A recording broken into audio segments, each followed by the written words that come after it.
People. Okay, liquid पेनिट्रेंट testing, उसका हम लोग आज चैप्टर लास्ट करने जा रहे हैं, चैप्टर नंबर 5। आजकल हमने सबसे पहले एप्लीकेशन ट्रेनिंग एंड सर्टिफिकेशन के बारे में डिस्कस किया। पहला चैप्टर जो था वो बहुत लंबा चला था। उसमें एप्लीकेशन एनडीटी का क्या क्या जरूरत पड़ता है, कहाँ कहाँ पे हम एनडीटी कर सकते हैं, और कितने लेवल है उसमें, लेवल 1, लेवल 2, लेवल 3, उसका ट्रेनिंग कैसे किया जाता है, उसका कितना टोटल टोटल 16 मेथड है SNTTC1A 2020 के हिसाब से। अगर मैं 2011 की बात करूं तो उस टाइम पे 11 मेथड ही था। उसके बाद बढ़ते बढ़ते बढ़ते बढ़ते धीरे धीरे धीरे धीरे 16 मेथड हो गया। टोटल 16 एनडीटी मेथड है जिसमें लोग लेवल 1, लेवल 2, लेवल 3 कर सकते हैं। ओके, वो 16 मेथड जो है उसमें से मेजर जो हम लोग मार्केट में आजकल करते हैं वो PT, MT, RT, UT and VT. ठीक है, ये 5 जनरली हम लोग करते हैं, मार्केट में अवेलेबल ज्यादा है और मार्केट में ज्यादातर चलता भी है। उसी की वजह से बाकी लीक टेस्ट, ऐसा बहुत सारे ऐसी मेथड्स है, फ्लक्स लीक टेस्ट ऐसा करके भी है, और एक्यूम टेस्ट वगैरह वैसे बहुत सारे है, लेकिन हमको उसमें पढ़ना नहीं है अभी। ट्रेनिंग जो है 16 मेथड में भी कर सकते हैं, लेकिन हम जनरली 5 में ही करवाएंगे। सर्टिफिकेशन के बारे में भी डिस्कस करें, लेवल 1, लेवल 2, लेवल 3 का कैसे काम होता है, उसका रिस्पॉन्सिबिलिटी कैसा होता है। लेवल 1 है वो खाली कैलिब्रेशन कर सकता है, लेवल 1 है वो खाली कैलिब्रेशन और कोई भी मेथड को परफॉर्म कर सकता है, लेकिन इवेल्युएशन नहीं कर सकता है मेरे भाई, कि हाँ साहब ये रिजेक्ट है, ये एक्सेप्ट है, ऐसा वो लेवल 1 नहीं बोल सकता है। इसके लिए लेवल 2 या लेवल 3 बोलना चाहिए। लेकिन अगर लेवल 2 और लेवल 3 उसको रिटर्न में बोल लिख के देते हैं कि यस दिस बंदा हमारा है XYZ, वो हमारा एनडीटी जो है वो परफॉर्म भी करेगा लेकिन इवेल्यूशन भी करेगा, ऐसा रिटर्न में लिख के देता है, तो यस डेफिनेटली लेवल 1 वो भी कर सकता है, इवेल्यूशन कर सकता है।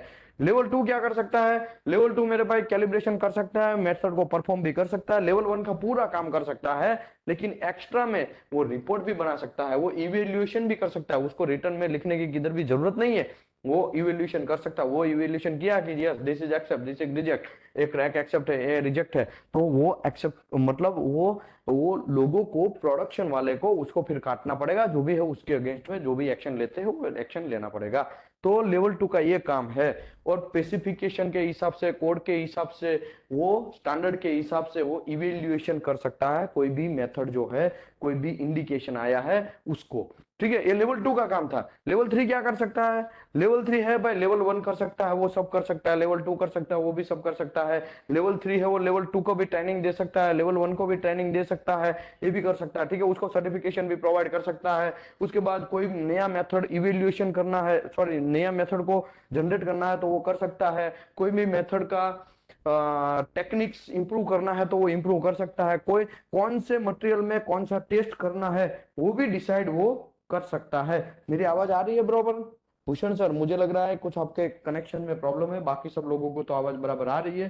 प्लीज एक दो लोग डाल दीजिए, मुझे तो आपका आवाज नहीं सुनाई देगा, खाली चैट बॉक्स में डालिए तभी मुझे खाली दिखेगा। हमारा यहाँ पे सेटअप चल रहा है, ठीक है, वो एक कैमरा का अच्छा सा सेटअप चल रहा है, ताकि मैं भी उस टाइम पे दिखेगा और आपको भी दिखेगा, ये पूरा रूम दिखेगा, उसमें मैं प्रैक्टिकल भी दिखाने का है तो मैं दिखा सकता हूँ, ऐसा काम करेगा। ठीक है, तो मेरा कहने का मतलब ये है कि भाई यहाँ पे लेवल 3 का काम भी हमने देख लिया। उसके बाद लेवल 6 नंबर का चैप्टर हमने किया, discontinuity and then origin and type. 6 नंबर में हमने क्या डिस्कस किया था चैप्टर में, कि भाई डिसकंटिन्यूटी है क्या, हम लोग क्यों फाइंड ये सब चीज कर रहे हैं, तो हम लोग इसके लिए फाइंड कर रहे हैं कि कोई भी मेटल के अंदर डिफेक्टिव पीस आता है, वो डिफेक्ट हमको बिना मटेरियल को तोड़े पता चल जाए, इसके लिए हम डीपीटी टेस्ट कर रहे हैं, एमटी टेस्ट कर रहे हैं, आरटी कर रहे हैं, यूटी कर रहे हैं, वीटी कर रहे हैं। ठीक है, तो ये सब चीज हमको देखना है, और उसके लिए ये पहले तो डिसकंटिन्यूटी क्या है और कैसे आता है उसके बारे में अगर हम पता कर ले तो सब चीज क्लियर हो जावे। तो डिसकंटिन्यूटी है, उसके 3 टाइप है। एक तो जब मटेरियल का बर्थ होता है, मटेरियल जन्म होता है, मटेरियल पैदा होता है, तभी डिसकंटिन्यूटी, पहले से ही वो डिफेक्टिव पीस आता है, बोलते हैं ना हम लोग, ये तो जन्म से ही डिफेक्टिव है, हम जन्म से ही वो थोड़ा हैंडीकैप है, तो उसका मतलब ये हुआ डिफेक्ट जो है हमारे बॉडी के अंदर पहले से जब बर्थ हुआ तभी से आया। ऐसे मटेरियल में भी ऐसे ही होता है, जो डिफेक्ट है वो जब मटेरियल का बर्थ होता है, मटेरियल जब मोल्डिंग में आता है, मटेरियल जब कास्टिंग होता है, मटेरियल जब प्यूरिंग होता है तभी से आ जाता है। जब लावा होता है, जो लोग रोलिंग मिल में गए हैं उसको ये सब चीज का आइडिया एकदम शानदार तरीके से आएगा। तो वैसी डिसकंटिन्यूटी को बोलते हैं inherent discontinuity.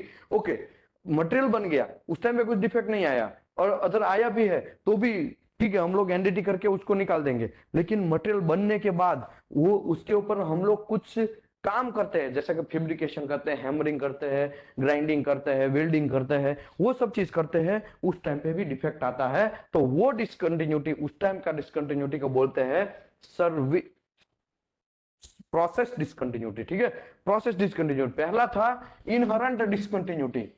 Inherent discontinue, material पैदा होता है तब आता है। दूसरा है मटेरियल का सर्व प्रोसेस डिसकंटिन्यूटी। ठीक है, प्रोसेस डिसकंटिन्यूटी। तीसरा है सर्विस डिसकंटिन्यूटी। सर्विस डिसकंटिन्यूटी मतलब प्रोसेस में वेल्डिंग प्रोसेस किया तब आया, या कोई ग्राइंडिंग किया तब डिफेक्ट पैदा हो गया। होता है ना, वेल्डिंग में बहुत सारा डिफेक्ट आता है। ग्राइंडिंग करते हैं तो ज्यादा ग्राइंडिंग कर देंगे तो वो भी डिफेक्ट है, कम ग्राइंडिंग करेंगे कुछ चीज नहीं निकालेंगे तो वो भी डिफेक्ट है। तो ऐसा जनरली जब मटेरियल बन जाता है, मटेरियल का एकदम क्लियर हो जाता है, उसके बाद साइट पे जाता है, वहां पे उसका इंस्टॉलिंग होता है। जब साइट पे मेरे पास इंस्टॉलिंग होता है तब उसके अंदर मटेरियल प्योर जो भी है, गैस है या फिर लिक्विड है, प्रोसेस फ्लूइड है, वो अंदर फ्लो होना स्टार्ट होता है, काम करना स्टार्ट होता है।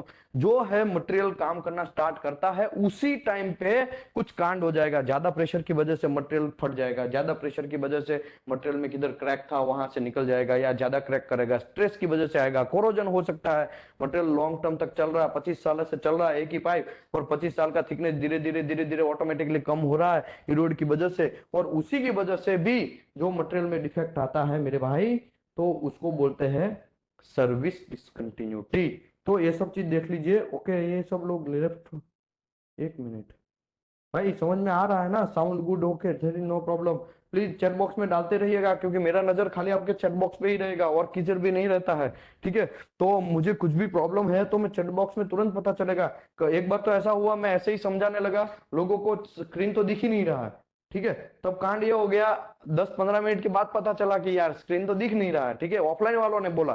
तो ऐसा ना उन्होंने बताया, क्योंकि ऑफलाइन वाले भी क्या करते हैं, यहाँ पे देखते ज्यादातर यहाँ पे ही फोकस करते हैं हमारे सामने। उसके पास मोबाइल तो होता है लेकिन वो लोग ज्वाइन नहीं होते हैं, क्योंकि वो ऑफलाइन में क्यों, ऑनलाइन क्यों करने का, ऑफलाइन सामने है इसके लिए, तो उसको भी पता नहीं रहता। तो प्लीज आप लोग भी थोड़ा ध्यान दीजिएगा।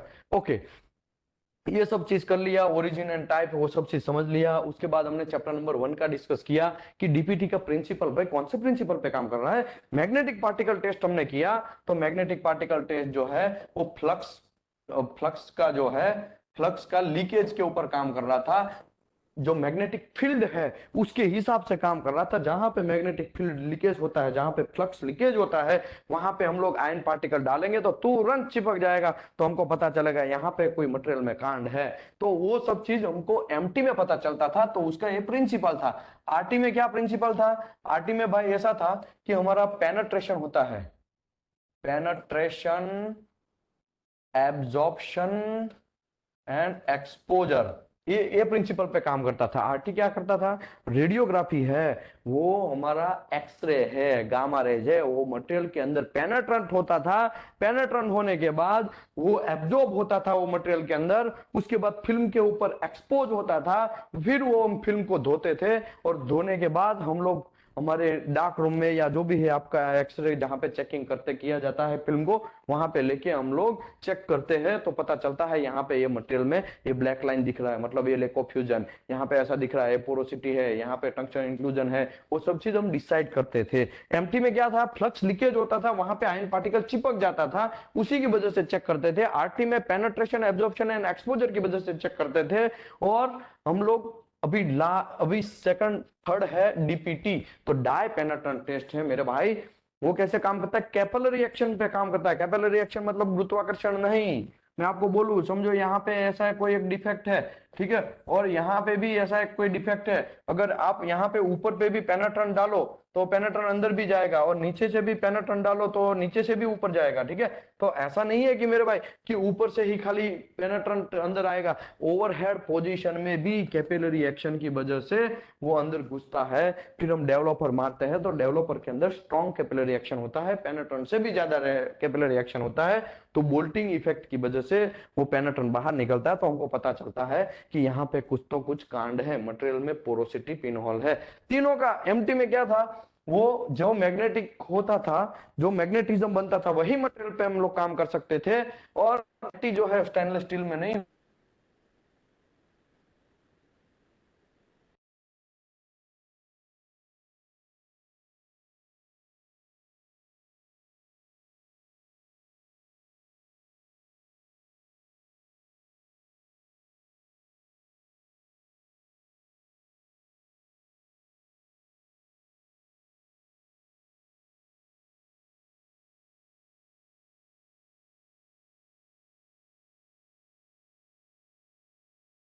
ओके, तो मेरा कहने का मतलब ये है मेरे भाई, यहाँ पे हम लोग को ये हो रहा था कि एमटी एसएस में नहीं हो सकता है क्योंकि वो मैग्नेटिज्म नहीं है, इसके लिए स्टेनलेस स्टील में हम लोग नहीं कर सकते हैं। और हम लोग एमटी जो है वो जनरली 6.35 डेप्थ तक ही कर सकते हैं कोई भी मेटल, अप्रोक्सीमेटली, ठीक है, अप्रोक्सीमेटली 6.35 डेप्थ तक ही कर सकते हैं सरफेस, या फिर सब सरफेस भी जाना है तो 6.35। आरटी में ऐसा कोई प्रॉब्लम नहीं है, आरटी में खाली ऐसा कोई प्रॉब्लम नहीं है, लेकिन लेमिनेशन है वो हम नहीं चेक कर सकते हैं, वहां पे हमको थोड़ा बहुत प्रॉब्लम हो सकता है। लेकिन पीटी में क्या है, पीटी में प्रकांड ये है कि हम लोग सब सरफेस में, समझो यहाँ पे ऐसा कोई डिफेक्ट है तो हम लोग नहीं पकड़ सकते इसको, यहाँ पे कोई डिफेक्ट है नहीं पकड़ सकते, यहाँ पे ऐसा ऐसा बहुत सारे पोरोसिटी ऐसा है तो नहीं पकड़ सकते। जो सरफेस के ऊपर ओपन है वही पकड़ सकता है हम लोग डाई पेनेट्रेंट टेस्ट में, बाकी किधर भी कोई घंटा भी नहीं हमारे हाथ में आएगा। तो डाई पेनेट्रेंट टेस्ट का ये लोचा लापसी है, ठीक है। ओके, ये सब चीज प्रिंसिपल के बारे में डिस्कस किया। दूसरा है types of cleaning and equipment and material, types of cleaning के बारे में भी डिस्कस किया। जनरली स्टेनलेस स्टील है उसमें पिकली पैसिवेशन से क्लीनिंग होता है, ठीक है। कभी कभी सॉल्वेंट क्लीनर से हम लोग क्लीनिंग करते हैं डाई पेनेट्रेंट टेस्ट करने के लिए। कभी कभी हम लोगों को स्विप क्या बोलते हैं, स्टीम स्टीम क्लीनिंग करना पड़ता है, ठीक है। तो ऐसा भी जरूरत है, सबका अपना अपना रिक्वायरमेंट है। किसी को तो डिग्रेडेशन मतलब एक एक पानी का एक बड़ा बाल्टी है, उसके अंदर साबुन डाल दो, और साबुन अंदर को घोल दो, फिर थोड़ी देर के बाद उसको उसके अंदर क्लीन करो। अभी आप ऐसा सोचेंगे यार ऐसा तो हमने देखा नहीं, देखा भाई इसके लिए नहीं क्योंकि वो तो प्लास्टिक की मैं बात कर रहा हूं, मैं तो ऐसा बोल सकता हूँ क्या कि डाई पेनेट्रेंट टेस्ट है मेरे भाई, सब जगह पे होता है, खाली पोरस सरफेस पे नहीं होता है। और दूसरा कौन सा एक मटेरियल बच गया, एक सब सरफेस पे नहीं होता है, सॉरी सब सरफेस पे और पोरस पे दो ही जगह नहीं होता है, बाकी पेंटिंग है, सॉरी डीपीटी है वो प्लास्टिक में भी होता है, डीपीटी ग्लास में भी होता है। अभी ग्लास में आयरन, ग्लास में ऑयल लग गया तो उसको क्लीन करना है तो कैसे करेंगे, तो यही एक मेथड अच्छा है डिग्रीजिंग वाला, तो वेपर से भी क्लीनिंग करते हैं। तो क्लीनिंग के बहुत सारे टाइप के बारे में ऑलरेडी हमने बहुत टाइम पहले डिस्कस किया, तो उसमें मुझे ज्यादा नहीं जाना है। Okay, equipment and material, equipment उसमें क्या क्या यूज होता है और मटेरियल का उसका कैसा काम करता है, वो सब चीज के बारे में स्प्रे कैन में आता है, जनरली कुछ कुछ डिब्बे में भी मिलता है, तो ठीक है, उसके अंदर पाउडर रहता है, वो सब चीज डिस्कस किया। उसके बाद तीसरा चैप्टर में डिस्कस किया surface preparation and पेनेट्रेंट application, surface preparation कैसा होना चाहिए, प्री क्लीनिंग पोस्ट क्लीनिंग वो सब चीज होना चाहिए, बहुत इंपॉर्टेंट है पोस्ट क्लीनिंग अगर प्री क्लीनिंग दोनों, लेकिन नहीं किया तो क्या क्या कांड होता है, कैसे कैसे इंसिडेंट बनते हैं, वो मैं प्रैक्टिकल एग्जांपल के साथ आपको समझाया। ओके, पेनेट्रेंट एप्लीकेशन कहाँ कहाँ यूज होता है वो भी मैं बोला। मटेरियल जो है एल्यूमिनियम है, स्टेनलेस स्टील है, कार्बन स्टील है, उसके बाद ये कॉपर है, ब्रास है, टिटेनियम है, प्लास्टिक है, रबर है, उसके बाद ये हमारा बाकी कितने बहुत सारे जो जो भी मटेरियल है बहुत सारे में होता है, खाली दो ही मटेरियल में, एक ही मटेरियल में नहीं होता है, जो पोरस है उसमें। और पोरस मतलब क्या, वो पॉन्ज, हमारे घर में पॉन्ज है ना, घर में हमारा वो कपड़ा वगैरह धोने के लिए वो एक साबुन के बाद और हम लोग कुछ लगाते हैं ना, वो पोरस जैसा, मतलब थ्रू आउट हॉल जैसा पॉन्ज, पॉन्ज आता है ना, जनरली साफ करने के लिए भी हम लोग घर में भी यूज करते हैं पॉन्ज, ठीक है। कभी कभी हीट एक्सचेंजर में पॉन्ज टेस्ट भी होता है, तो वो पॉन्ज काम आता है, उसमें डाल दो और सीधा हवा से सीधा दूसरी साइड निकल जाएगा, किधर भी नहीं रुकेगा, तो हमको समझना है कुछ प्रॉब्लम है ऐसा, तो वो पॉन्ज मतलब वो पोरस है, तो पोरस सरफेस पे हम लोग नहीं कर सकते हैं डीपीटी, तो इसकी बात कर रहे हैं, ठीक है। बाकी सब जगह पे आला तोल मारते रहो, लगे रहो मुन्ना भाई जैसा, ठीक है। अभी बाद में हमने कल ही एक डिस्कस किया इमल्सिफिकेशन का, टाइप्स ऑफ इमल्सी, कैसे इमल्सिफिकेशन डालना है, इमल्सीफायर कैसे डालना है और कितने टाइम तक रुकना है, 2 से 3 मिनट तक को रोकने देना है, रोकने के बाद फिर हम लोग उसको निकाल देंगे। तो और एक्सेस वॉश भी नहीं करना है। वाटर वॉशेबल और पेन पोस्ट इमल्सिफिकेशन में क्या क्या डिफरेंट है, सब चीज डिस्कस किया। डेवलपर के दो टाइप है, वेट एंड ड्राई। वेट उसमें भी दो दो टाइप है, एक सॉल्वेंट ड्राई वाला, और वाटर वॉशेबल के लिए वाटर भी मिक्सअप है, वाटर बेस है वैसा, और सॉल्वेंट बेस है वैसा। वैसे वेट में डिस्कस किया। ड्राई में जनरली ड्राई पाउडर ही आता है, वो फ्लोरोसेंट पाउडर ऐसा करके वो भी डिस्कस किया। अभी आज का हमारा सेशन है मेरे भाई, आज का है inspection, evaluation, post cleaning and material control. तो अभी हमारा लेक्चर स्टार्ट होता है, तो ध्यान से देखिए। मेरा आवाज आ रहा है तो प्लीज, थोड़ा लोग बोल रहे हैं मेरी आवाज लो आ रही है, भाई लो आ रही है, प्लीज आप थोड़ा देख लीजिए, एक दो आदमी कमेंट मार दीजिए तो मैं आगे बढ़ता हूं। नमस्कार दोस्तों, मेरा नाम है विशाल धामेलिया। यहाँ पे मेरा नंबर है, जिसको भी टेक्निकल डाउट है कोई डिस्कस कर सकता है, जिसको एनडीटी लेवल 2 करना है। जो लोगों का ये तीन फील्ड सेशन पूरा हो चुका है, आरटी पीटी और एमटी, जो लोग ऑफलाइन में हो उसने भी एग्जाम दे दिया है। आपको भी अगर एग्जाम देना है तो आप दे सकते हैं, भले ही आप पास हो या ना हो, व्हाटएवर। हम लोग इसका कोई पैसा नहीं ले रहे हैं, ठीक है। पास है तो वेल एंड गुड, नहीं पास है तो फिर पास है तो आपको सर्टिफिकेट दिया जाएगा। अगर फेल होते हैं तो कोई हमको पैसा वैसे भी लेते नहीं है, किधर का भी ट्रेनिंग का भी पैसा नहीं है। हम लोग रहने के लिए भी फ्री ऑफ कॉस्ट दे रहे हैं, उसका भी कोई पैसा नहीं है। हम लोग नॉलेज बांट रहे हैं हमारे कंडीशन के हिसाब से, और हमारा ऐसा कोई कंडीशन नहीं है। पहली बात, वो बोलते हैं ना सलमान खान, क्या बोलते हैं, मैं मेरी सुनता हूं नहीं सुनता, ऐसा जैसा है, ठीक है। समझो आप वेल्डिंग एंड एनडीटी सर्विस में आपका स्वागत है। हमारा एक यूट्यूब चैनल भी है वेल्डिंग नॉलेज, वो भी आप देख सकते हैं। Chapter number 5, inspection, evaluation, post cleaning and material control. Okay, this chapter we discuss final step of penetrant process. तो फाइनल स्टेप करेंगे ना, क्योंकि आज तो चैप्टर भी फाइनल है, ठीक है। फाइनल स्टेप का डिस्कस करेंगे, inspection, evaluation, post cleaning and material control के बारे में, ठीक है। पहला है उसमें इंस्पेक्शन, ठीक है। प्रॉपर लाइटिंग, ये तो मैं आपको बोला भाई, प्रॉपर लाइटिंग बहुत जरूरी है। लास्ट स्टेज में आप इवेल्युएशन करने जा रहे हैं। आपने अभी तक तो डेवलपर तक तो आप पहुंच गए, डेवलपर लगा दिया। डेवलपर में तो बहुत सारे टाइप थे, वो भी डिस्कस किया, लेकिन अभी आपको इवेल्युएशन करना है। इवेल्युएशन करना है तो सबसे पहला पार्ट आपका प्रॉपर लाइटिंग होना चाहिए। आजकल मार्केट में क्या है, बहुत सारे लोगों के पास लक्स मीटर नहीं है। क्या है, नहीं है लक्स मीटर। लक्स मीटर नहीं है। और लक्स मीटर क्यों नहीं है, क्योंकि कंपनी के पास बजट नहीं है, कंपनी को क्वालिटी से काम नहीं करना है, व्हाटएवर जो भी बहुत सारे रीजन हो सकते हैं। या तो किसी के पास लक्स मीटर है तो टूट गया है, उसका कैलिब्रेशन नहीं किया। जनरली कोड में एएसएमई सेक्शन 5 आर्टिकल 6, उसमें एवरी ईयर आपको जनरली ये लक्स मीटर का कैलिब्रेशन करना है। कुछ कुछ कंपनियां में काम करने जाता हूं, टीपीआई में पहले जाता था, आज से बहुत साल पहले की बात है, तो उस टाइम पे मैं उससे लक्स मीटर मांगता था। पहला ही काम है ना भाई, विजुअल इंस्पेक्शन करना वो भी पहला काम, उसके बाद डीपीटी चेक करना वो भी पहला काम, एमटी करना है तो भी विजुअल तो मुझे करना ही है ना, तो लक्स मीटर होना चाहिए। लक्स मीटर नहीं है मेरे भाई, तो ऐसा नहीं चलेगा। लक्स मीटर है क्या, बहुत सारे लोगों को कंफ्यूजन ये है कि लक्स मीटर है क्या। लक्स मीटर मेरे भाई लाइटिंग चेक करने के लिए लक्स मीटर का यूज होता है। मोबाइल जैसा ही आता है, जनरली क्या होता है, मोबाइल में भी एक डीटीआ होता है ना, ईयरफोन लगाने के लिए एक होल रहता है, वैसा उसमें भी एक होल रहता है। और क्या होता है दूसरा, कि उसमें होल रहता है, उसके बाद आगे से जैसे हम लगा दिया तो आगे एक फुमका जैसा रहता है। मैं आपको यहाँ पे ड्रॉ करके दूं, ये लक्स मीटर है, यहाँ पे डिजिटल, यहाँ पे डिजिटल जो भी है दिखाएगा। यहाँ पे एक वॉल है, यहाँ से ऐसा लगा दिया, ये बहुत सारा लंबा होता है, यहाँ पे ऐसा ऐसा रहता है, ठीक है। ऐसा इसको यहाँ से हमको हैंड से पकड़ना है,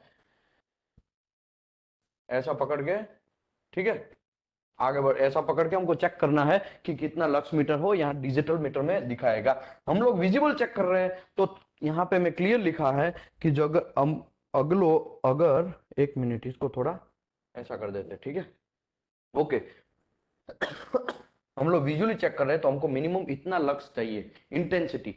इतना लक्स इंटेंसिटी नहीं है तो कांड है, प्रॉब्लम है, वहां पे एक्स्ट्रा लाइटिंग आपको अरेंजमेंट करना पड़ेगा। एक ही रूम का मैं बात करता हूं, हमारे रूम के अंदर एक ही लैंप होता है, पता है ना, एक लैंप। लेकिन लैंप जहां पे है उसके जस्ट नीचे आप खड़े रहो तो आपको ज्यादा इंटेंसिटी मिलेगा, ज्यादा लाइट दिखेगा, ज्यादा अच्छा क्लीन, नीट एंड क्लीन दिखेगा। लेकिन वही अगर कोई कॉर्नर है, वहां पे थोड़ा थोड़ा हम जाते जाएंगे, वैसे इंटेंसिटी कम होता जाएगा, लाइट हमको थोड़ा थोड़ा कम होता जाएगा। और एकदम कॉर्नर पे जाएंगे हम लोग, सॉरी, एकदम कॉर्नर पे हम लोग जाएंगे तो हम लोगों को वहां पे थोड़ा इंटेंसिटी कम मिलेगा। उसका रीजन क्या है भाई, वहां पे लाइट को मेजर करते हैं इंटेंसिटी लक्स में, ठीक है। हम लोग पानी को कैसे मेजर करते हैं, लीटर में, तो वैसे ही लाइट को भी मेजर करना है मेरे भाई। पानी को हम लीटर में मेजर करते हैं, वैसे लाइट में लक्स लक्स में मेजर करते हैं। वो मेजर करने के लिए ऐसा लक्स मीटर आता है इतना बड़ा सा, शायद आपको कलर में दिखता हो नहीं दिखता हो पता नहीं, चैट बॉक्स में कमेंट डाल दीजिए, मैंने जो ड्रॉ किया है वो, ठीक है। मोबाइल जैसा ही आता है, मोबाइल जैसा ही डिस्प्ले रहता है, उसमें डिजिटल मीटर रहता है, ठीक है, ऐसा ही होता है। Okay, proper lighting is most important, that should be first consideration inspection of this article. आपको पहला काम, सबसे पहला काम लाइट इंटेंसिटी है। पहला तो आपका फ्लोरोसेंट डाई है, समझो एग्जांपल के तौर पे फ्लोरोसेंट डाई है, तो फ्लोरोसेंट डाई में भी कोड जो है, कोड क्या बोलता है, कोड कौन सा, ASME, भाई यार भूल जाएंगे यार आप लोग, ऐसा बोल रखे बोलेंगे तो, ASME सेक्शन 5 आर्टिकल 6, ठीक है, आर्टिकल 6। तो आर्टिकल 6 जो है, यहाँ पे मैं लिखा भी होगा, हाँ लिखा है ना, देखो यहाँ पे लिखा है, आर्टिकल 6 में क्लियर कट लिखा है कि भाई फ्लक्स का इंटेंसिटी मेरे भाई, सॉरी ये हमारा लाइट का इंटेंसिटी मेरे भाई कितना होना चाहिए, यहाँ पे लिखा हुआ है 1000 माइक्रोवाट पर सेमी स्क्वायर 15 इंच से। ये तो फिर अलग अलग स्पेसिफिकेशन में वेरी होता रहता है। कुछ क्लाइंट ऐसा बोलता है कि यार मेरे घर में तो यहाँ पे प्रॉब्लम है, मेरे शॉप में यहाँ प्रॉब्लम है, 800 रखो तो चलेगा। क्लाइंट अगर बोलता है तो चलेगा, सबसे पहले हमको फॉलो करना है स्पेसिफिकेशन। स्पेसिफिकेशन में नहीं दिया है तो हमको जाना है कोड में, कि भाई कोड में क्या बोलता है। जनरली लोग क्या सोचते हैं, पहले कोड में जाना है, घंटा भी कोड में नहीं जाना है, customer is the God.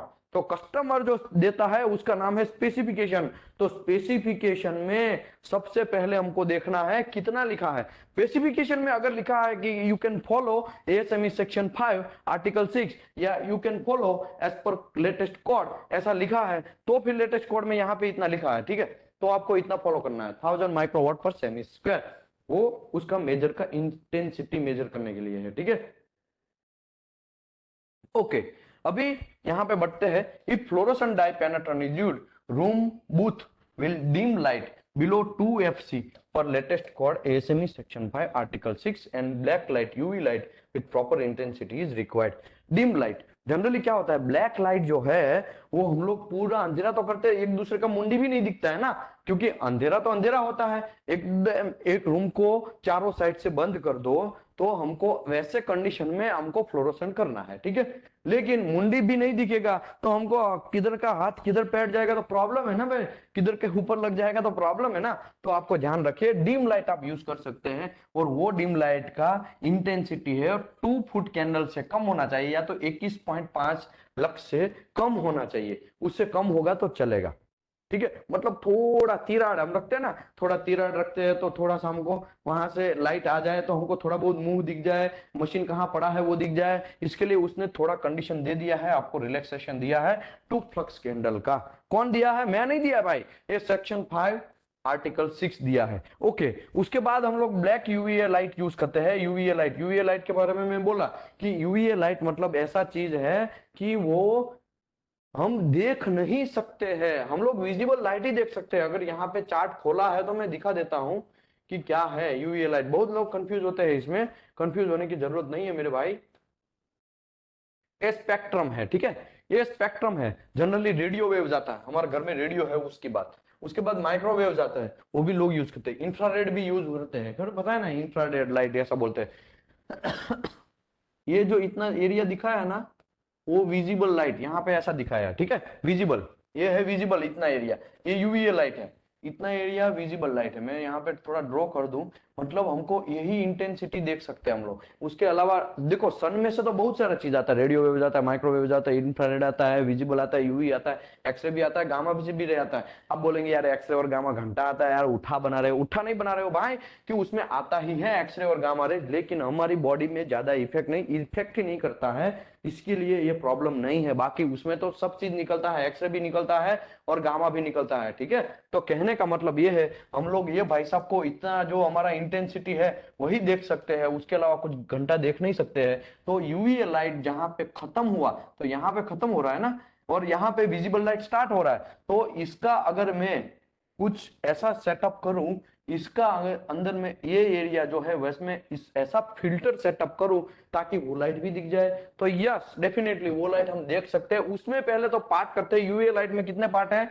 UV light के भी बहुत सारे पार्ट है। एक तो वैक्यूम यूवी लाइट बोलते हैं, अल्ट्रावायोलेट लाइट, यूवीसी लाइट बोलते हैं, यूवीबी लाइट बोलते हैं, वो जैसे जैसे आगे। लेकिन ये जो एरिया है, इतना एरिया, उसको बोलते हैं यूवीए लाइट। तो यूवीए लाइट जो है उसका यहां से इसका नैनोमीटर ऐसा है, ठीक है, इंटेंसिटी।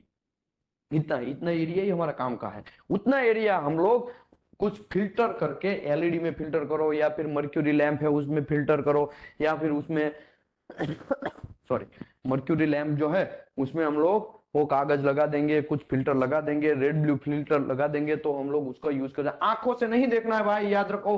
आंखों से देख लिया तो आपकी आंख गई, काम से गई। आपको इसके लिए फिल्टर लगा के चेक करना है, या आप देख नहीं सकते। जनरली आप बोलते हैं ना, कभी कभी स्नैक्स जो है ना, स्नैक स्नैक जो देखो साइंटिस्ट बोलते हैं, मुझे पता नहीं है, ठीक है, साइंटिस्ट ऐसा बोलते हैं स्नैक जो है वो अल्ट्रावायलेट लाइट भी देख सकता है, ठीक है। स्नैक जो है वो अल्ट्रावायलेट भी देख सकता है, विजिबल भी देख सकता है, इंफ्रा भी शायद देख सकता है, आई डोंट नो। लेकिन साइंटिस्ट ऐसा बोलते हैं, पता नहीं है सही है कि गलत है।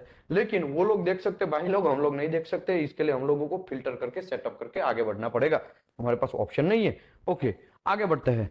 फ्लोरोसेंट लाइट, फ्लोरोसेंट डाई जो है वो हमको ब्लैक लाइट में करना है। एकदम ब्लैक एरिया होना चाहिए, एकदम डार्क रूम होना चाहिए। अगर डार्क रूम में थोड़ा बहुत इंटेंसिटी 2 फ्लक्स होगा, फ्लक्स कैंडल होगा तो चलेगा, फुट कैंडल होगा तो चलेगा, और 21.5 लक्स होगा, मतलब उसका दूसरा ऐसा है, ठीक है, वो चलेगा, ठीक है। ओके, यूवी लाइट का प्रॉपर इंटेंसिटी भी होना चाहिए। इंटेंसिटी मिनिमम कितना होना चाहिए? इतना होना चाहिए। इससे कम हो गया तो नहीं चलेगा, घंटा भी नहीं चलेगा, ठीक है, कोड बोलता है तो नहीं चलेगा। अगर अगर यहाँ पे फिल्टर तो लगाना ही है, फिल्टर जो है हमारा फिल्टर फेस लगाना है, फिल्टर नहीं लगाया तो उसके बिना यूज नहीं करना है। ओके, ये फ्लोरोसेंट की बात हो गई।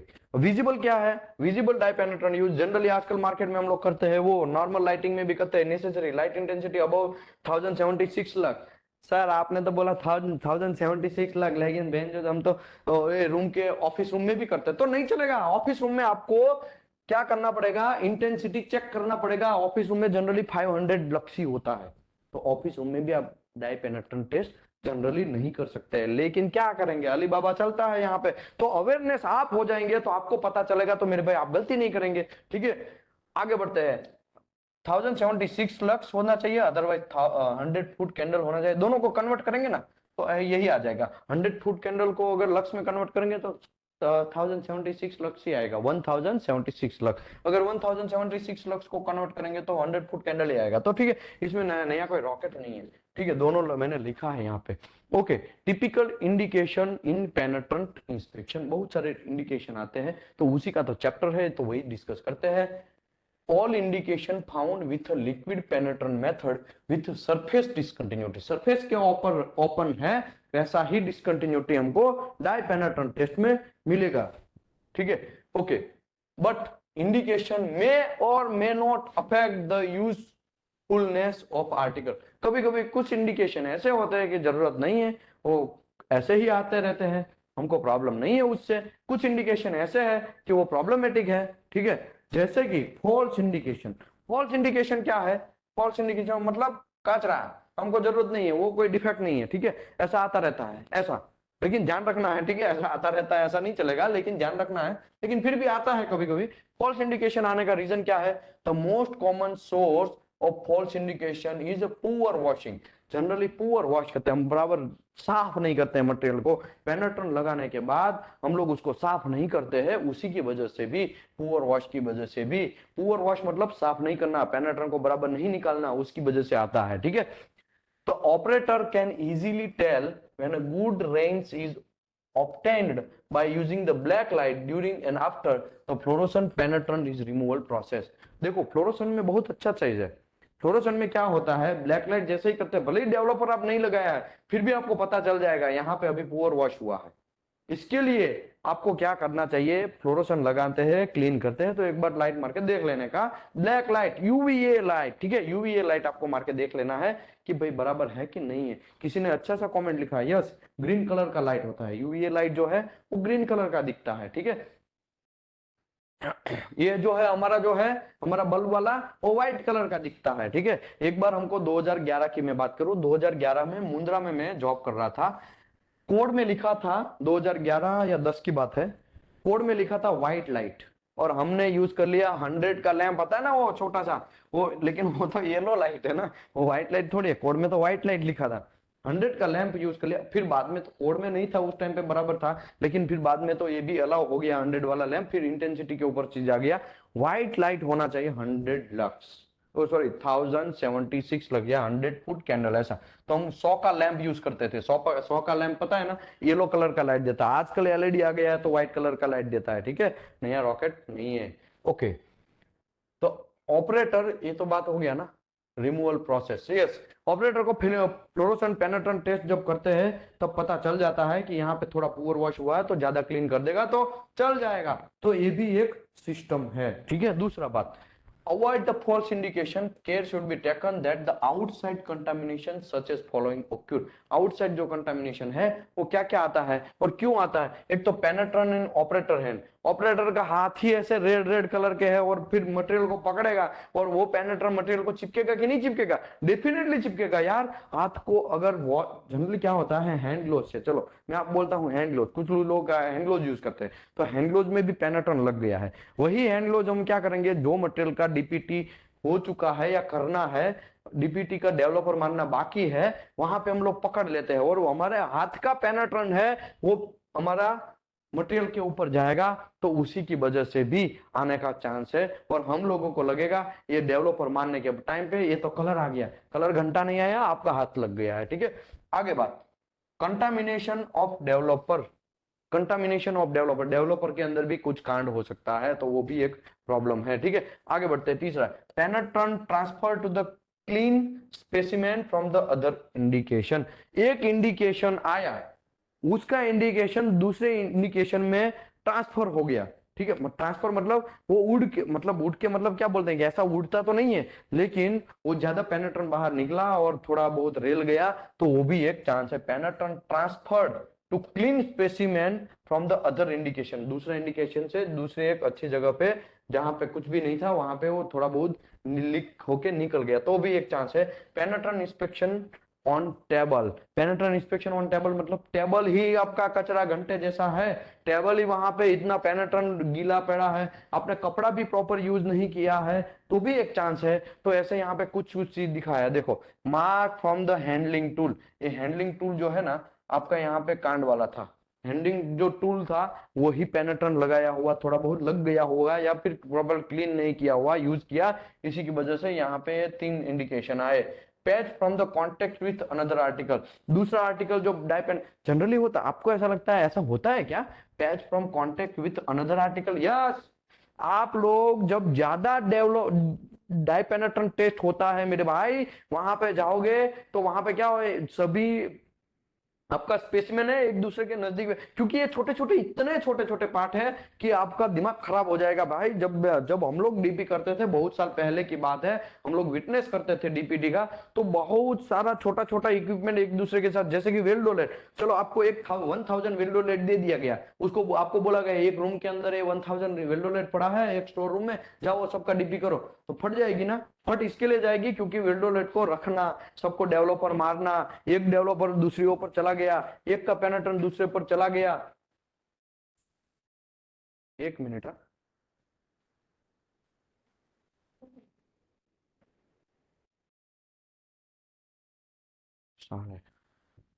ओके, तो वो भी एक कांड होने का चांसेस है। क्या कांड होने का, कि बहुत सारे पेनेट्रन लगाया हुआ आपका मटेरियल है एक दूसरे के साथ टकरा जाएगा, आपने क्लीन कर दिया है लेकिन कभी आपको पता भी नहीं चलेगा, उस टाइम पे थोड़ा थोड़ा नहीं दिखेगा, जब डेवलपर मारेंगे तभी पता चलेगा, तो ये सब टकरा जाते हैं, तो उसकी वजह से भी एक दूसरे के साथ में टच आ जाता है, तो उसकी वजह से भी हमको ऐसा लगेगा यहाँ पे तो कुछ कांड है। कांड कुछ नहीं है, मटेरियल का प्रॉब्लम था, एक दूसरे से टकरा गया, एक का पेनेट्रन दूसरे में लग गया जो क्लीन था उसके ऊपर, इसी की वजह से होता है।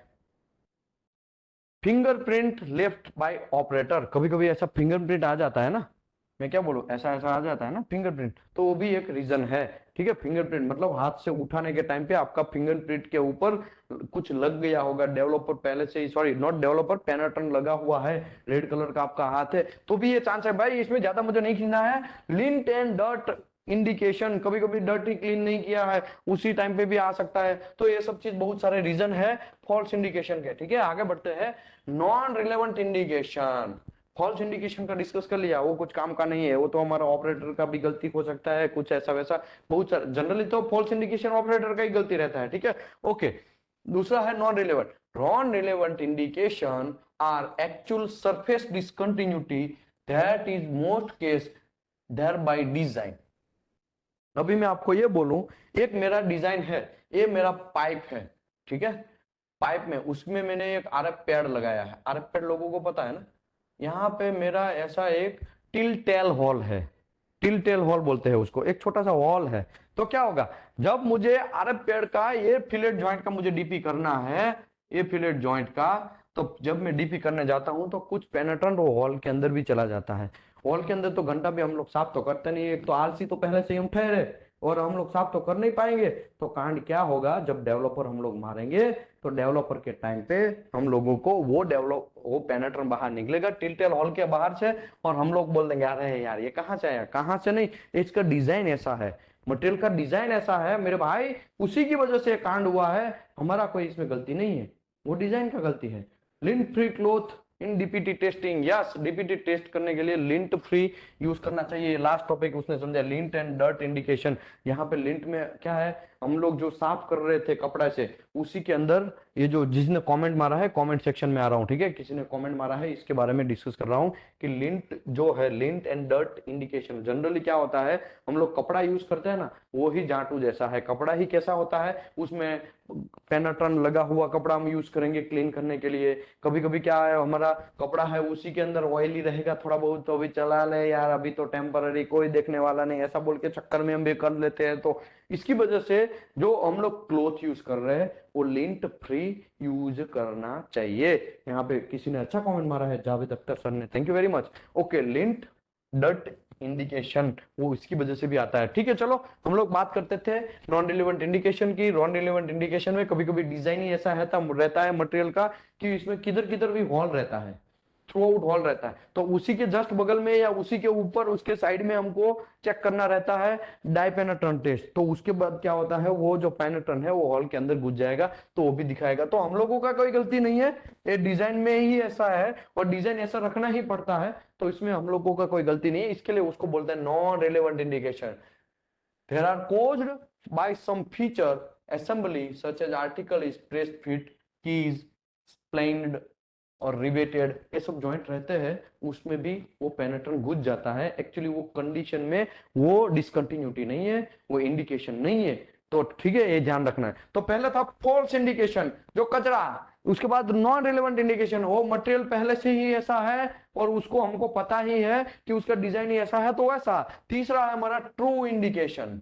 ठीक है, ओके, ये बात non relevant indication could also called loose scale, rough surface and forge and casting. ठीक है, उसमें भी आता है। ठीक है, अभी बात करते हैं ट्रू इंडिकेशन की। ट्रू मतलब सही इंडिकेशन, हम लोगों को सही में प्रॉब्लमेटिक है वो देखना है, उसके बारे में। True indication are those caused by surface discontinuity that have been interpreted not being false or not relevant. Non relevant भी नहीं है और फॉल्स इंडिकेशन भी नहीं है। एक्चुअली यही कांड है जो हम लोग जो डीपीटी कर रहे हैं ना, यही कांड को ढूंढने के लिए, यही प्रॉब्लम को ढूंढने के लिए डीपीटी कर रहे हैं। कौन सा प्रॉब्लम, इंडिकेशन, डिसकंटिन्यूटी, वही डिसकंटिन्यूटी को हमको ढूंढना है, और वो डिसकंटिन्यूटी है उसको फॉल्स इंडिकेशन भी नहीं बोलेंगे, उसको नॉन रिलेवेंट इंडिकेशन भी नहीं बोलेंगे। Okay, true indication are subject to evaluate and the cause and effect they will have the service life of the article. तीन टाइप की डिसकंटिन्यूटी मैंने ऑलरेडी डिस्कस किया, inherent discontinuity, service discontinuity, process discontinuity. वो तीनों के अंदर जो discontinuity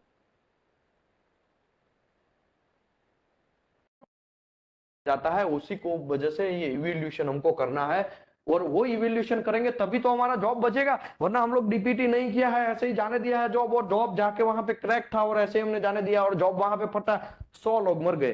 किसका गलती है दहेज में? डीपीटी करने का टेक्नीशियन का गलती है, ठीक है। ज्यादा उसमें मैं कमेंट नहीं मारना चाहता हूँ, वरना मैं कंट्रोवर्सी में आ जाएगा। मैं कोई एक पॉलिटिशियन नहीं हूं भाई, हम लोग तो एक ट्रेनर है जस्ट जनरली, ठीक है।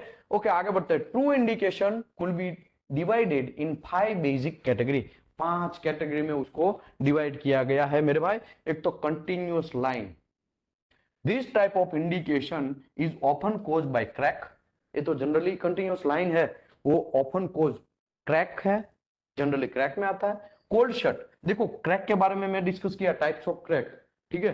Crater crack, star crack, longitudinal crack, transverse crack, radial crack, ठीक है। उसके बारे में अगर आप जिसको भी डेप्थ में समझना है, वो सीस्विप 3.1 chapter number 3 part 1 and part 2 करेंगे, तो उसमें पूरा का पूरा समझ में आ जाएगा। यूट्यूब में मैंने ये बहुत बेहतरीन तरीके से मैं ट्राई किया है समझाने का, ठीक है। Crack, cold shut, cold shut में हम लोग बहुत टाइम से कोल्ड शट के बारे में एकदम डेप्थ में डिस्कस करते आ रहे हैं, ठीक है। यस, ब्रांच क्रैक, ये वो ब्रांच क्रैक वगैरह सब चीज मैंने वहां पे समझाया गया है। टोटल 5 टाइप्स क्रैक है, ठीक है, उसके बारे में, ठीक है। Okay, cold shut, cold shut के बारे में मैंने ऑलरेडी बहुत टाइम समझाया गया है और बहुत लेक्चर उसके ऊपर किए गए हैं, तो इसमें मुझे ज्यादा समझाना नहीं है। कोल्ड शट है ऐसा कि समझो मटेरियल है एक, मटेरियल को प्योर करते हैं, मतलब जब लावा है मटेरियल का, उस टाइम पे टेम्परेचर होगा 1200 से 2400 डिग्री सेल्सियस, ठीक है।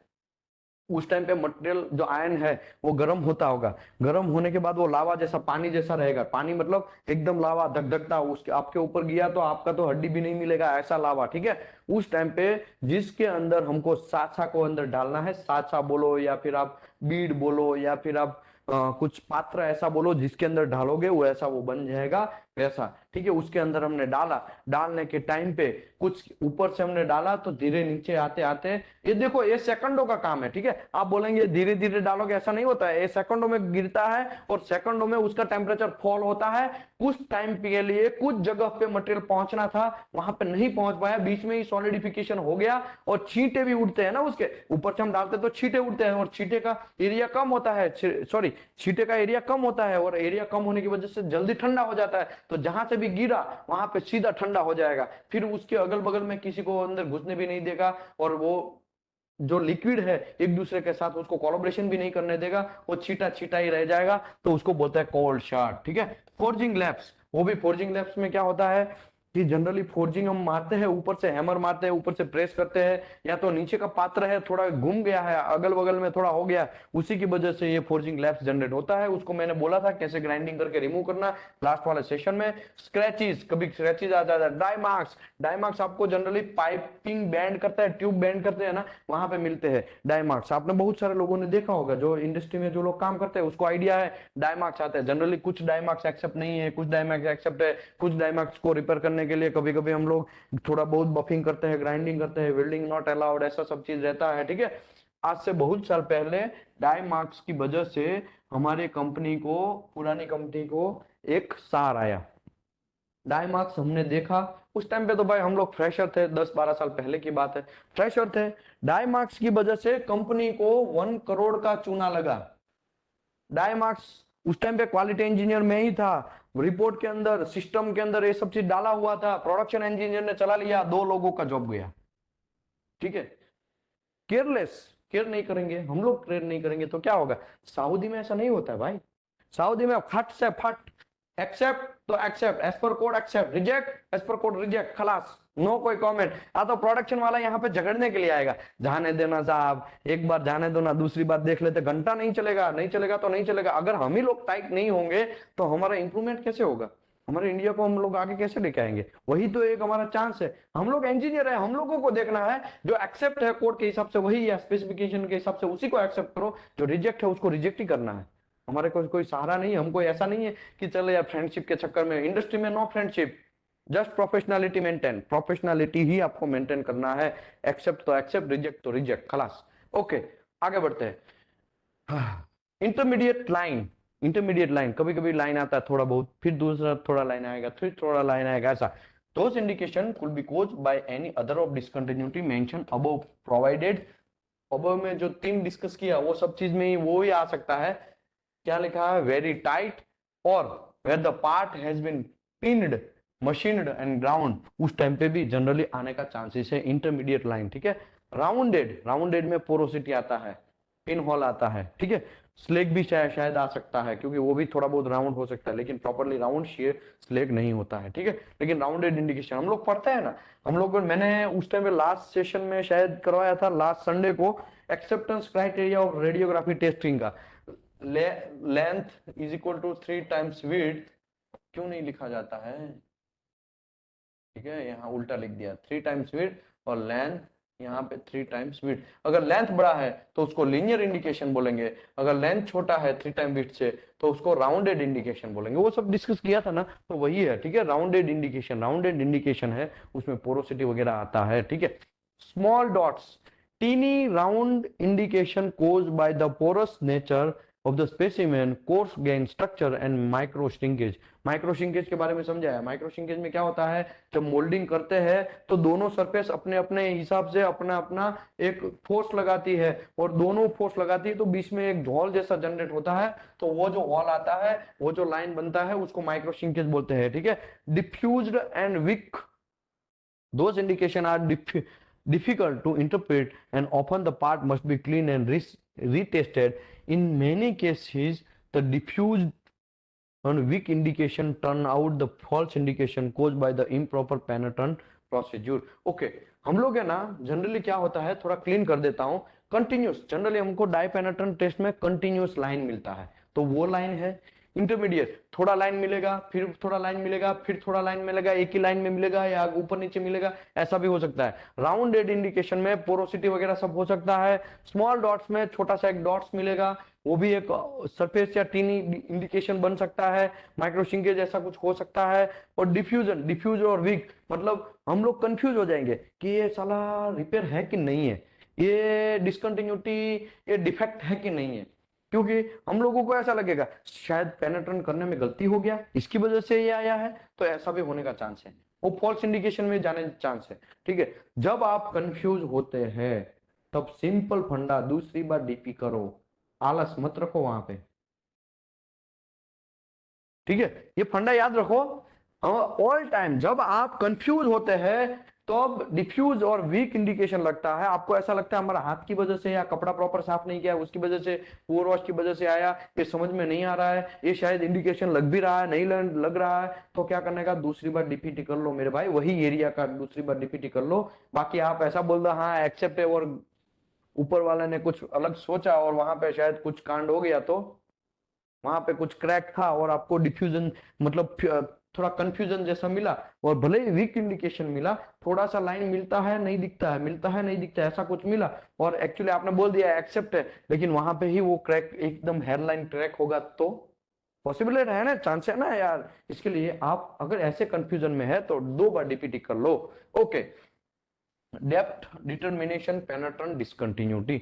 डेप्थ डिटर्मिनेशन मतलब क्या, जनरली क्या होता है, पिन होल पोरोसिटी ये सब चीज में क्या होता है, जनरली हम लोग पेनेट्रेंट मारते हैं तो वो पहले जैसे ही डेवलपर मारते हैं, क्लीन करने के बाद सब चीज कांड सब लोचा लापसी सब क्लियर करने के बाद लास्ट में डेवलपर मारते हैं, तो डेवलपर मारने के बाद धीरे धीरे कलर ऊपर बढ़ता जाता है, और एक टाइम ऐसा आता है बहुत बढ़ जाता है, तो उसको बोलते हैं डेप्थ डिटर्मिनेशन और पेनेट्रेंट डिसकंटिन्यूटी। मतलब क्या है, आप डेप्थ भी चेक करना चाहे तो कर सकते हैं, लेकिन करना नहीं है, मेरा रिकमेंडेशन ऐसा है, आपको करना नहीं है। डेप्थ कभी डीपीटी दिखाता नहीं है, लेकिन आपको इतना आइडिया आ जाएगा कि ये बहुत अंदर तक है, कितना अंदर तक वो सब छोड़ो, 5 mm 6 mm ऐसा डिसीजन नहीं देने का साइड में, वरना आपको आपके साथ कोई ऐसा सोचेगा ये तो बुद्धू आदमी है, उसको डीपी करना नहीं आता, ऐसा भी बोल सकता है। इसके लिए आपको ऐसा नहीं बोलना है, यहाँ पे ऐसा ही बोलना है, साहब यहाँ पे कुछ कांड है देख लो आप, उसमें ये आपको निकालना पड़ेगा, एक्सेप्टेंस नहीं है, यहाँ पे पोरोसिटी है या पिन होल है, क्रैक है, ठीक है,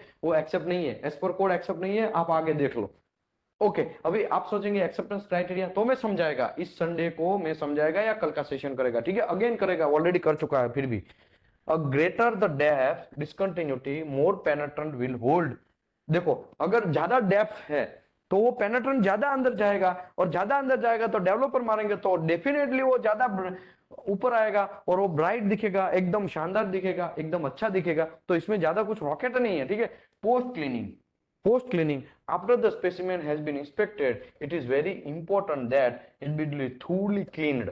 मटेरियल जो है वो to be it to be thoroughly clean, clean होना चाहिए, लेकिन होता है नहीं। साहब अली बाबा चलेगा यार, कौन देखने वाला है। अरे इवन हाइड्रो के टाइम पे भी टीपीआई कमेंट मारता है, हम मैं तो बहुत सारा कमेंट मारा है ऐसा हाइड्रो के टाइम पे, भाई ये कम से कम डेवलपर तो साफ करो, कितना साल हो गया, 1 महीने पहले मारा, अभी तो साफ करो। लोग ऐसा बन गए हैं, ऐसा नहीं होना चाहिए। पोस्ट क्लीनिंग मतलब हो ही जाना चाहिए, सेम डे में सेम टाइम पे परफॉर्म होना ही चाहिए। इंडिकेशन नहीं है तो ठीक है, एक अलग बात है, लेकिन इसका मतलब ये नहीं है ना कि आप क्लीन नहीं करना है। और ये सब क्यों होता है, हम लोग क्वालिटी मैनेजर लोग ही ऐसा चलता है वर्ड यूज करते हैं, क्वालिटी इंजीनियर भी चलता है वर्ड यूज करता है, तो टेक्नीशियन भी हमारा आदत समझ जाता है, ये सब कुछ बोलने वाले नहीं है, चलो ना जाने देते हैं, हम लोगों को जल्दी है, ठीक है। तो ऐसे पोल मारते हैं लोग, तो ये सब ध्यान रखना चाहिए मेरे भाई। आपको प्रॉपर क्लीन करना चाहिए, लास्ट में पोस्ट क्लीनिंग बोलते हैं। Okay, post cleaning usually will involve the same type of cleaning operation were used in pre cleaning। Okay, pre cleaning में जैसे आपने क्लीन किया था, मतलब स्टार्टिंग में जब मटेरियल स्टार्ट होता है, जब डीपीटी हम लोग करते हैं, मटेरियल नहीं डीपीटी, जब हम डाई पेनेट्रेशन टेस्ट करते हैं तो कैसे हम क्लीन करते हैं, वैसा ही पोस्ट क्लीनिंग को ही क्लीन करना है। मैं ऑलरेडी बहुत सारा ग्राफ लिखवाया था पहले। हम लोग को क्या करना है, 1 मिनट में थोड़ा इसको बड़ा कर देता हूँ,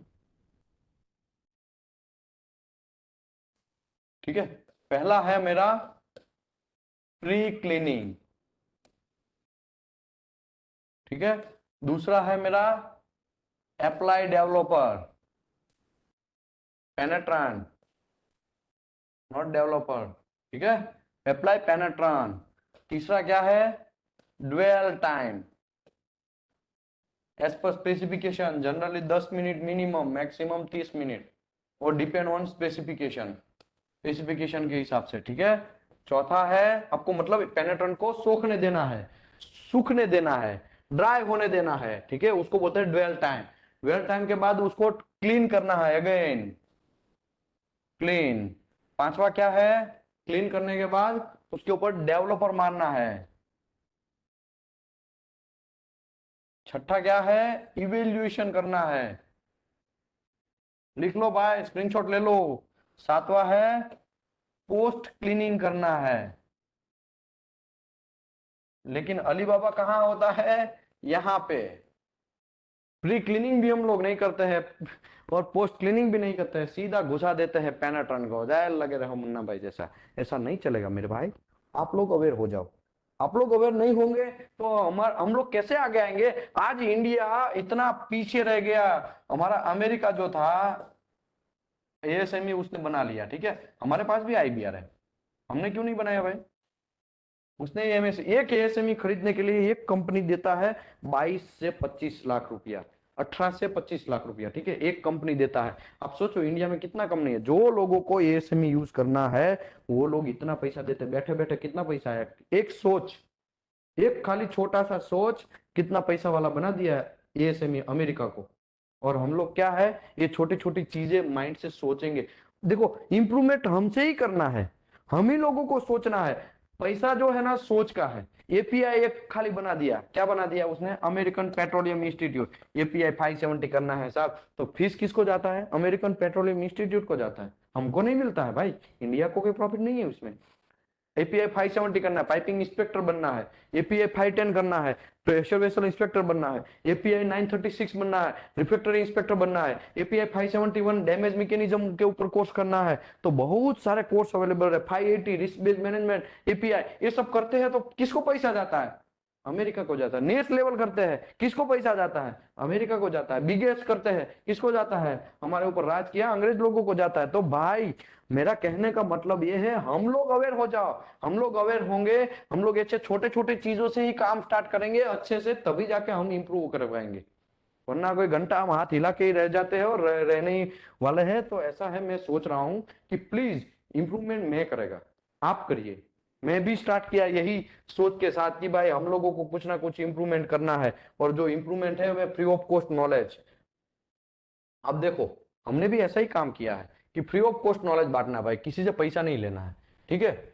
यहाँ पे जो लूट मची है ना, देखो उससे फायदा क्या है, आप लोग ऐसा सोचते हैं आपको क्या फायदा है, भाई फायदा का हमारा छोड़ो, इससे जो लोग स्किल पीपल है, जिसके पास पैसा नहीं है वो क्या करेगा, जो स्किल है, ठीक है, एकदम पुअर है, जो बंदा एकदम पैसा वाला नहीं है, जिस पुअर है, उसको कोर्स करना है तो क्या करेगा, ऐसा अगर समझो ऐसा प्लेटफॉर्म उसको मिल जाएगा तो वो आगे आएगा, डेफिनेटली आगे आएगा। अगर समझो उसके पास स्किल है लेकिन ले रहा है NDT level 1 level 2 level 3 level 2 करने के लिए 25,000 रुपया ले रहा है, तो वो कैसे करेगा, नहीं दे पाएगा, फिर उसका स्किल दब जाएगा। और इससे ऐसा ही बहुत सारे लोगों का स्किल दबा हुआ है, उसको हमको निकालना है। हम लोगों का, हमारे पास बहुत बहुत नॉलेज है लेकिन नॉलेज का सही यूज नहीं कर पा रहे हैं। हमारे पास नॉलेज बहुत है लेकिन हम लोग एपीआई का कोर्स नहीं पढ़ पा रहे, क्यों, हमारे पास पैसा नहीं है।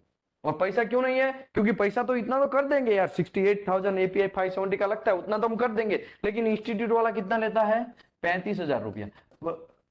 कितना बन गया, 1,03,000-4,000 रुपया बन गया, 1,03,000 रुपीज। तो आप सोचो, इंस्टीट्यूट का एपीआई का फीस 68,000 ही था, लेकिन बढ़ गया कैसा, वो इंस्टीट्यूट ट्रेनिंग लेने का बढ़ गया। तो भाई हम लोग ट्रेनिंग देते हैं, फ्री ऑफ कॉस्ट देते हैं, आप आ जाओ। डेफिनेटली हम लोग कोई पैसा, आपको कोई पैसा पूछेगा ही नहीं, पहले तो कोई पूछेगा नहीं, फ्री ऑफ कॉस्ट एपीआई करो, 510 करो, 570 करो, यस, लेकिन बैच हमारा रहेगा। आप ऐसा सोचेंगे वो करवा दो, ऐसा नहीं। अभी बैच एनडीटी लेवल 2 का चल रहा है तो एनडीटी लेवल 2 ही फिनिश होगा, उसके बाद आपका एपीआई 570 चलेगा, तो उस टाइम पे आप ज्वाइन हो जाओ, डेफिनेटली आपको फ्री ऑफ कॉस्ट मिल रहा है ना, आप यूज करो। और मैं क्यों कर रहा हूं, स्किल इंडिया, स्किल जब रहेगा हमारा, इंप्रूवमेंट होगा, कभी ना कभी तो काम आओगे आप हम लोगों को, कभी ना कभी आप नॉलेज दूसरे को तो दोगे, आप कम से कम आपके जो जूनियर है उसको तो दोगे, डेफिनेटली उस टाइम पे फर्क पड़ेगा। और हमारा इंजीनियर जब बाहर जाएगा तो ज्यादा सैलरी खींचेगा, और ज्यादा सैलरी खींचेगा तो यहाँ पे ऑटोमेटिकली वो पैसा इंडिया में आएगा और डेफिनेटली इंप्रूव होगा। खैर छोड़ो, हमने तो यार शिफ्ट किया, बहुत पैसा डाल दिया, उसी की वजह से तो हम लोग यही सिस्टम स्टार्ट किया कि लोगों को कभी ना कभी हम लोग ऐसा करेंगे, शिफ्ट में भी पैसा लोगों को डालना ना पड़े। इसके लिए यूट्यूब में हमने पूरा लेक्चर सीरीज डाला। हम लोग ऐसा लेक्चर सीरीज बनाने वाले हैं, शिफ्ट का, बीगेस का, एनडीटी लेवल 2 का, एपीआई का, 570, 510, नेस का, सबका सीरीज बनाएंगे, सब यूट्यूब में घुसा देंगे। जिसको जिसको लेना भी है तो वो समझो कुछ कुछ चीज हम नहीं डाल सकते, तो उसको टेबल के नीचे से लोगों को मिल भी रहा है, लोगों को आइडिया है ही कैसे मिलता है। ठीक है, आगे बढ़ते हैं। मतलब कहने का मतलब ये है, 35,000 रुपया मत वेस्ट करो, 20,000 रुपया मत वेस्ट करो, जहां से नॉलेज गेन होता है वो गेन कर लो और आगे बढ़ो। ठीक है, आगे बढ़ते हैं। Quality control पेनेट्रेंट testing material. अभी पेनेट्रेंट टेस्ट जो है मेरे भाई, वो कैसे चेक करना है, हमको कैसे पता चलेगा वो पेनेट्रेंट सही है कि नहीं है। कभी कभी क्या होता है, एक एक साल, दो दो साल पुराना पेनेट्रेंट पड़ा हुआ है कॉर्नर पे, और हम लोग यूज करने के लिए चलो ले दबा दब यूज कर देते, लेकिन वो पेनेट्रेंट कैपिलरी एक्शन ही प्रॉपर नहीं करेगा तो क्या, ऐसा भी होता है ना। तो उसका क्वालिटी कैसे चेक करने का ना, उसका सेंसिटिविटी कैसे चेक करना है, उसके लिए ये हमारा पहला है aluminium block. Okay, aluminium block की बात करते हैं। एल्यूमिनियम ब्लॉक देखो, ऐसा दो दो ब्लॉक है, एक ही ब्लॉक है, इसमें खाली ऐसा स्लॉट गिरा दिया है। ठीक है यहाँ पे ऐसा स्लॉट है, ठीक है, नया कुछ नहीं है रॉकेट, ठीक है, सिंपल है। यहाँ पे बीच में स्लॉट है और दोनों साइड में सेम टू सेम डिसकंटिन्यूटी है। यहाँ पे एक पेनेट्रन डालो जो पुराना वाला है वो, और यहाँ पे नया पेनेट्रन आप लेके आए हैं वो डालो। कभी कभी ऐसा भी होता है ना, नया पेनेट्रन भी खराब होता है, ऐसा भी यस डेफिनेटली होने का चांस है। इसके लिए दोनों पेनेट्रन को इसके ऊपर डालो और फिर डेवलपर मारो तो एक क्रैक का सेम सेम कॉम्बिनेशन मिलता है कि नहीं, सेम टू सेम है, देख लो दोनों क्रैक सेम है, सिमेट्रिकल है। मतलब किसमें ज्यादा अच्छा दिखा, वो पेनेट्रन का अच्छा क्वालिटी, समझे बात। कभी कभी 2 साल वाला हो गया है तो डेफिनेटली अगर खराब होगा तो ये बराबर नहीं दिखेगा, इन केस खराब है तो नहीं दिखेगा, अगर खराब नहीं है तो प्रॉपर दिखेगा, तो प्रॉब्लम नहीं है, आप यूज कर लो। वैसे भी आजकल पेनेट्रन में ज्यादा आपको रॉकेट नहीं है, पेनेट्रन जो मटेरियल है उसके अंदर ही लिखा रहता है वैलिड 2 ईयर। ठीक है, ओके, वहां पे तो वैलिड 2 ईयर लिख दिया, तो क्या हम मान ले सही है कि गलत है। उसमें ये भी लिखा है कि आपको जहां पे धूप है वहां पे नहीं रखना है, लेकिन धूप है वहां पे नहीं रखना है, लेकिन फिर भी वो धूप में रख दिया तो कांड हो गया ना। आप धूप में वहां पे रख दिया तो वो पेनेट्रम बिगड़ गया, अभी तो उसका 1 साल और बचा। अभी परसों ही लेके आए थे और हमने ऐसे ही धूप में, बहुत टेम्परेचर ज्यादा हाई था वहां पे रख दिया, 52 53 70 डिग्री या 80 डिग्री पे वहां पे गर्म कुछ हुआ और वहां पे वो थोड़ा बहुत जला हुआ हो गया, तो वो पेनेट्रम बिगड़ गया ना। वहां पे तो आप बोलेंगे साहब कैन के अंदर तो लिखा है ना, जरूरी नहीं है कैन के अंदर लिखा वही सही है। इसके लिए ये कैलिब्रेशन ब्लॉक है, aluminium calibration block. They provide the good means evaluation general purpose penetrant. देखो, they provide good means evaluation general purpose penetrant, इसका प्रोवाइड करता है। They should be use sorry, ये लेक्चर करते करते है ना खांसी हो गया है, तो आप गलत मत समझिए कि यार मेरा तबीयत वैसे भी खराब है बहुत दिनों से, कुछ कुछ लेक्चर हमने बीच में नहीं किया, उसका रीजन भी यही है, ठीक है। Okay, they should be use comparison only and not absolute evaluation. ऐसा जरूरी नहीं है एबीसी इवैल्यूएशन सही दे, लेकिन जस्ट कंपैरिजन करता है मेरे भाई दोनों पैटर्न का। तो आपको ये देखना है, जो कंपैरिजन करता है ना वो देखना है। कंपैरिजन है वन ऑफ द, दोनों पेनिट्रेंट का कैसा एक्शन है, कैसा सेंसिटिविटी है, वो पेनिट्रेंट का ये यहाँ पे कंपैरिजन करता है। इसके लिए एल्यूमिनियम ब्लॉक है, और दिस ब्लॉक का साइज लेंथ जो है उसका मटेरियल पहले तो ये होता है 20240-3, वो मटेरियल है एल्यूमिनियम का, ठीक है। कितने साइज का है, 3 इंच लॉन्ग है और 3/8 2 इंच का लेंथ विड्थ है, ठीक है। तो ऐसा है। ओके, अभी उसमें क्रैक कैसे and the depth the depth and width crack are uncontrolled. इसमें क्या है, मतलब क्या है, ये जो एल्यूमिनियम ब्लॉक है पहले से ही मेरे भाई इसके अंदर क्रैक जनरेट किया गया है। और वो क्रैक कैसे जनरेट करते हैं, पिंचिंग करके। पिंचिंग का मैंने हीट मटेरियल हीट क्या बोलते हैं, मटेरियल साइंस एंड मेटलर्जी का मैंने आयन कार्बन डायग्राम जब समझाया, तब मैं ये there are 7 types of heat treatment, कितना 7 टाइप्स के हीट ट्रीटमेंट प्रोसेस है। Mud tempering, host tempering, normalising, hardening, post weld heat treatment, quenching, ठीक है, वो सब चीज, ठीक है, ऐसा मैं समझाया। तो इसमें मुझे ज्यादा नहीं पढ़ना है। क्विंचिंग में क्या होता है, क्विंचिंग में जनरली कोई भी मेटल को सडनली कूल करना रहता है। सडनली कूल कैसा किया जाता है, पानी के अंदर डुबो दो या ऑयल के अंदर डुबो दो, पहले तो फुल गर्म करो, फुल गर्म करने के बाद सीधा उसको पानी के अंदर डाल दो, ठीक है। तो वैसा जनरली हम लोग, जो लोग फार्मर है उसको आइडिया है इसके बारे में। जो कभी कभी कभी क्या होता है, हमारे जो खेती के औजार है वो टूट जाता है, तो हम लोग क्या करते हैं, उसको देते हैं एक जहां पे वो सुनार होता है, वहां पे जाते हैं, उसको टिपता है, टिपता हो गर्म करके टिपता है, लावा जैसा हो जाता है, फिर तुरंत वो पानी में डालता है, पता है ना, बगल में ही पानी का एक बाल्टी रहता है उसमें डालता है। तो वो कौन सा प्रोसेस हो गया, क्विंचिंग हीट ट्रीटमेंट हो गया, क्विंचिंग, ठीक है। 7 टाइप्स का हीट ट्रीटमेंट में एक प्रोसेस है क्विंचिंग।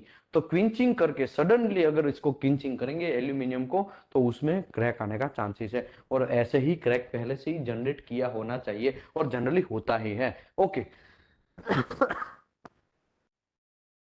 अभी हम लोग क्या करेंगे, पेनेट्रन लगाएंगे, फिर यूज कर लेंगे, फिर अगर वापस भी जनरेट करना है तो वापस उसको रीहीट करके प्रॉपर निकालेंगे, फिर वापस क्विंच करेंगे। तो इसका ये फॉर्मूला चलता ही रहता है, ये वन ऑफ द कंपैरिजन करता है।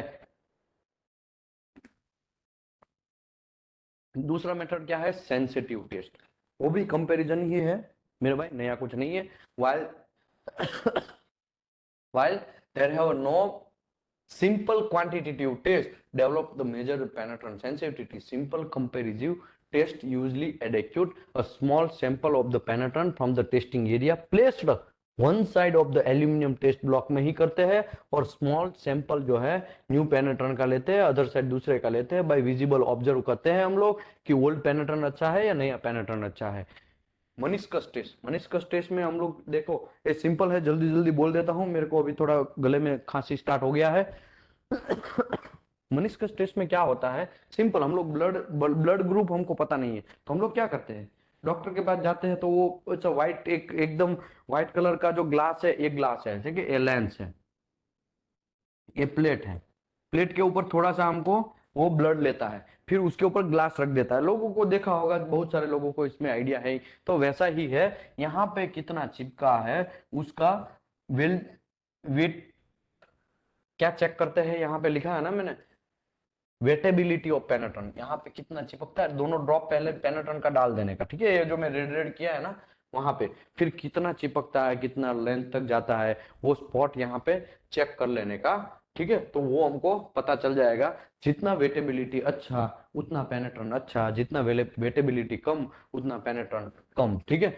तीसरा है सिरेमिक ब्लॉक टेस्ट, वो भी one of the comparison block ही है, उसमें भी साइड बाय साइड हमको देखना है, पोरस जैसा होगा, वो भी ऐसा ही वाटर कंटेंट टेस्ट। उसमें भी क्या होता है, 100 ml का पेनेट्रन लेना है आपको, और बॉयल फ्लाक्स फ्लाक्स जो है, बॉयल फ्लाक्स उसमें डालना है, और ये एक केमिकल यूज करना है जाइलिन। तो जाइलिन क्या करेगा, जाइलिन भी उसको डालना है थोड़ा बहुत, फ्री जाइलिन। तो पेनेट्रन के अंदर 100 ml पेनेट्रन एक फ्लाक्स बॉइलिंग फ्लेक्स में लो, ठीक है, बॉइलिंग फ्लेक्स में 100 ml पेनेट्रन लो, उसके अंदर ये जाइलिन डालो। जाइलिन डालने के बाद क्या कांड होगा, वो जाइलिन का काम ऐसा है, वाटर वाटर को अलग करेगा, पेनेट्रन पेनेट्रन को अलग करेगा। तो वहां पे कुछ वाटर, समझो कुछ ज्यादा वाटर मिल गया, तो वो पेनेट्रन रिजेक्ट है। मैन्युफैक्चरर ने वो लिमिट सेट ही किया है कि भाई 100 ml के पेनेट्रन में 10 ml वाटर से ज्यादा वाटर नहीं होना चाहिए, लेकिन आपको यहाँ पे ये जाइलिन जाइलिन डालने के बाद वो अलग किया, तो 12 ml मिला, तो आप वो उसको पेनेट्रन को रिजेक्ट कर सकते हैं, पेनेट्रन नहीं चलेगा।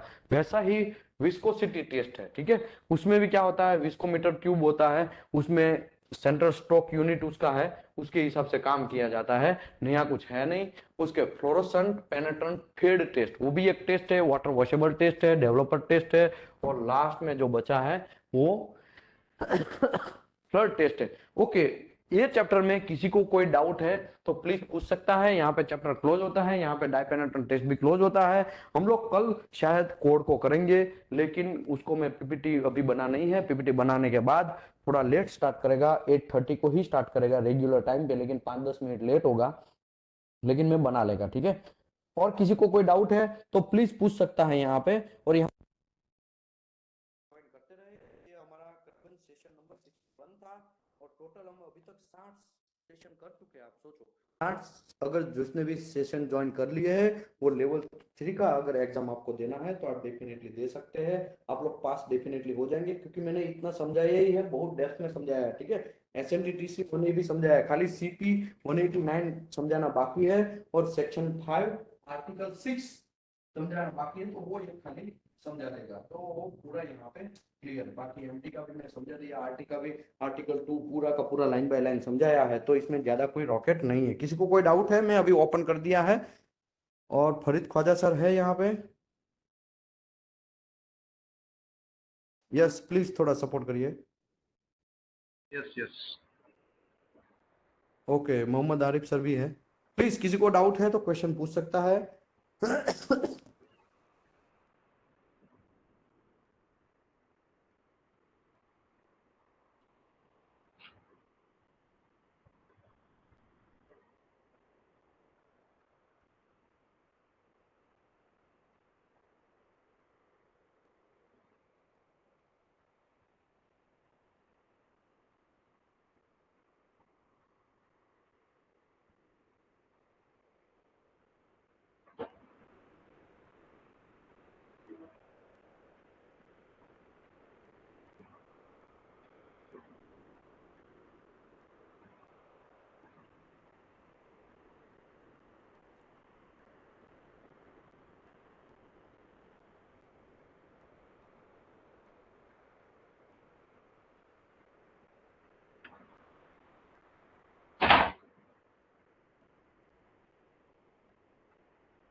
सर ऑफलाइन में सीसीप का क्लासेस कब से स्टार्ट है?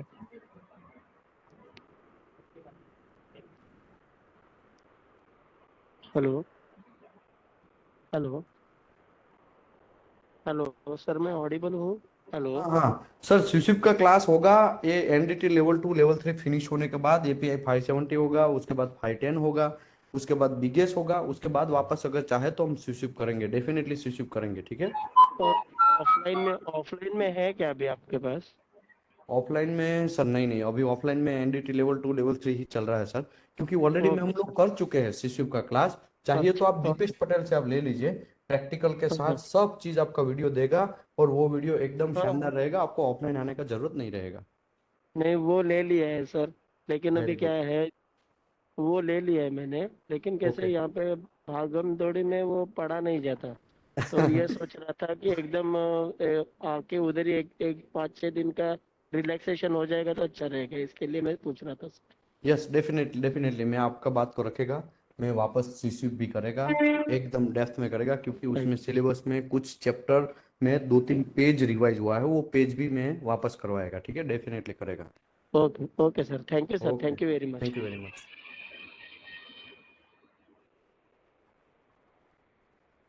अमित कुमार मिश्रा सर ने लिखा है कि सेक्शन 9 जो है वो वापस करने का, यस ऑलरेडी हम लोग कर चुके हैं, दीपेश से आप ले लीजिए, लेकिन हम लोग वापस भी करेंगे। उसका थोड़ा ही टाइम वेट करिए, 2 से 3 महीना वेट करिए। हम लोग अगेन अच्छा सा फंडिंग हम लोग इकट्ठा कर रहे हैं। जैसे ही हमारे पास फंडिंग आ जाएगा, हम लोग कैमरा ले रहे हैं, ये सभी जितने भी सेशन है सबको रिकॉर्ड कर रहे हैं, और रिकॉर्ड करने के बाद उसको यूट्यूब में ही डाल देंगे, ताकि आपको कोई कंफ्यूजन ना रहे, कोई टेंशन ना रहे, और दूसरी बार हमको करने भी जरूरत ना रहे।